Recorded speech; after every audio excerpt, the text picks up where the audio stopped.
Hormuz প্রণালী খুলে দিতে ট্রাম্পের বেঁধে দেয়া সময়সীমা শেষের পথে ইরানকে দেয়া হুঁশিয়ারি থেকে সরে আসলেন মার্কিন প্রেসিডেন্ট। আগামী 5 দিন তেহরানের বিদ্যুৎ কেন্দ্র ও জ্বালানি অবকাঠামোতে সামরিক হামলায় যাবে না ওয়াশিংটন।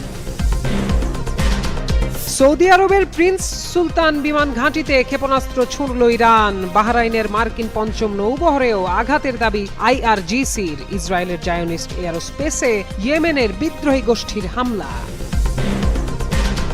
ইরান যুদ্ধের প্রভাবে বিশ্বজুড়ে আরেক দফা বাড়ল তেলের দাম। প্রতি ব্যারেলের দাম পৌঁছেছে $113। পরিস্থিতি জটিল হলে তেলের দামে বড় ধরনের ওঠানামার আশঙ্কা বিশ্লেষকদের।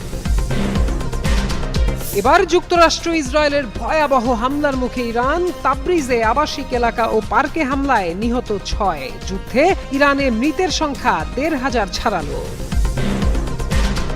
ট্রাম্পকে উদ্দেশ্য করে নজিরবিহীন বিদ্রুপাত্মক মন্তব্য জোলফাগারির। ইংরেজিতে প্রকাশিত ভিডিও বার্তায় মার্কিন প্রেসিডেন্টকে "ইউ আর ফায়ার্ড" বলে ব্যঙ্গ।